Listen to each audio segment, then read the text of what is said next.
자, 제가 먼저 준비한 국내 사건 기사는요. 사건 발생 이후 무려 16년 만에 올해 1월 11일 피고인에게 무기징역이 선고되었습니다. 자, 먼저 사건은 2001년 2월 4일로 거슬러 올라갑니다. 이날 전남 나주시 드들강변에서 17살 고등학생 A양이 나신 상태로 숨진 채 발견이 됐고요. 당시 그녀의 상태로 보아 성폭행을 당한 뒤 목이 졸려 살해된 것으로 추측이 되었습니다. 현장을 용의주도하게 정리한 범인 때문에 이 사건을 해결한 단서는 오직 단 하나, 피해자 몸속에 있는 범인의 DNA뿐이었는데요. 사건 발생 후 이 단서를 바탕으로 용의자를 찾아 나섰지만 쉽사리 용의자는 잡히지 않은 채 속절없이 시간이 흘러갔습니다. 자, 그러다 2010년 용의자의 DNA를 동의 없이 채취할 수 있도록 법이 바뀌면서 드디어 2012년도에 용의자의 DNA와 일치되는 사람이 나타나게 된 겁니다. 하지만 B 씨는 합의로 성관계를 했을 뿐 나는 살인을 하지 않았다 이렇게 주장을 했고요. 결국 증거 불충분으로 무혐의 처분을 받게 됩니다. 하마터면 영구 미해결 사건으로 남을 뻔했었는데요. 다행히도 2015년 태완이법이 시행되면서 살인사건의 공소시효가 폐지됐고요. 자, 무엇보다 B 씨에게 법원이 유죄를 선고하게 된 결정적인 이유는요. 한 법의학자가 핵심적인 과학적 근거를 제시했기 때문인데요. 제가 중요한 기여를 한 법의학자 교수님을 직접 만나보겠습니다. 드들강 이 사건은 어떻게 해서 이제 함께 하게 되신 건가요? 일단 서류를 보자. 그래갖고 이제 서류를 다 받았어요. 네. 그런데 뭐라고 써 있느냐면 질 깊은 데서 나온 건 정액 플러스 혈액이 나오는데 듬성 이렇게 혈액이 묻어 있다. 사람이 움직이면 그게 당연히 그러니까 이제 섞인다고 생각하는데 예. 이게 진짜 섞이느냐 이거지. 예. 그래서 실험을 해보기로 했어요. 9억에 가면 예. 그 위생팩 이 정도 되는 거예요. 먼저 안쪽에다가 쫙 정액을 이렇게 넣어놨어요. 예. 그렇게 하고 혈액을 붙여놨어요. 근데 그거는 어떻게 채취를 하셨나요? 혈액은 내 거고 예. 우리 아들 거 정액 받고 30분 후에 보니까 안 섞여. 야 이거 안 물론 섞이네. 동의하에 사진 찍어야 돼. 받아줬다고 합니다. 여기서 저 사진 때 저게 지금 위에 카메라 놓고 사진 찍을 게 될 수 있는 거거든. 예. 이걸 가고 저쪽으로 딱 봤더니 그 움직임 벌써 이만큼 섞여요. 아, 퍼져 나갔네요, 저. 예. 그래서 저기서 이대로 놓고 6시간 반을 놔뒀어요. 그랬더니 이 정도밖에 안 섞여요. 아. 그 경계부에서만 약간 섞이더라고. 이미 물에 들어왔을 땐 반항을 할 수 없는 상태로 돼 있는 그런 상황. 법원에서 결과가 지금 현재 이제 어떻게 난 상태인가요? 무기징역 나왔죠. 그 판결문 읽어보면 자기는 안 죽였다 그랬지만 성교우 샤로 죽였다면 누가 죽였겠나?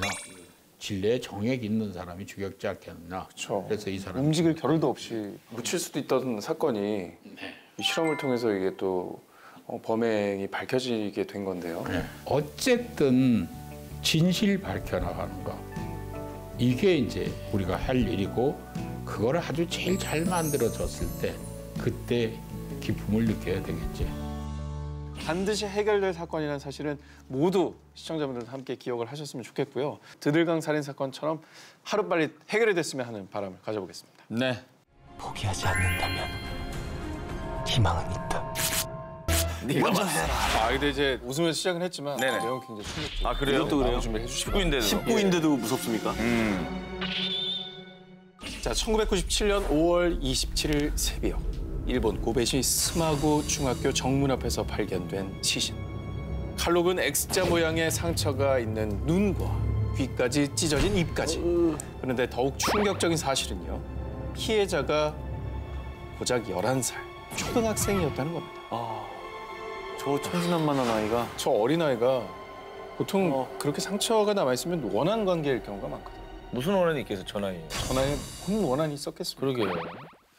자, 거기서 끝이 아니었습니다. 살인범은 찢어진 피해자의 입에 자신의 닉네임 사카키바라 세이토와 경찰을 향한 도발적인 메시지까지 남겨놓았습니다.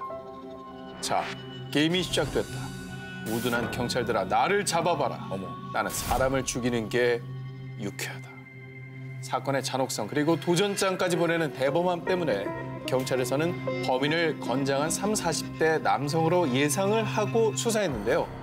자, 그런데 사건이 발생한 한 달 뒤인 6월 28일 범인이 검거되자 일본 열도는 그야말로 발칵 뒤집어지고 맙니다.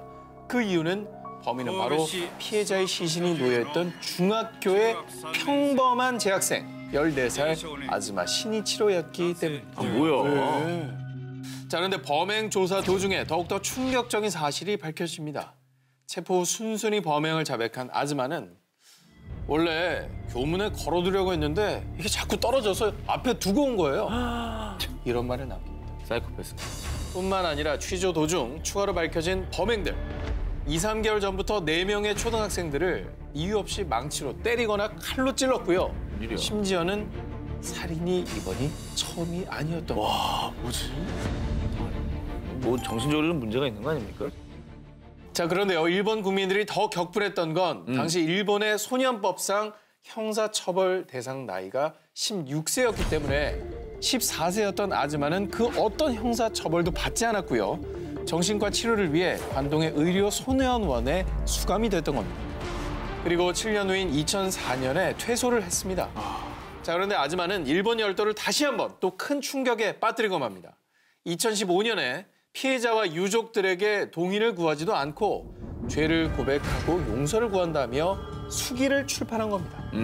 자, 수기를 통해 범죄 당시 잔혹한 행위 묘사와 자신의 살인에 대한 정당성을 줄줄이 늘어놓아 피해자 유족들은 또다시 지울 수 없는 큰 상처를 입고 말았습니다. 하지만 아이러니컬하게도 최근 발행 2주 만에 누적 판매 부수 15만 부, 매출 종합 1위를 차지하기도 했다고 하네요. 다시는 일어나지 말아야 할 살인, 일본판 악마를 모았다였습니다.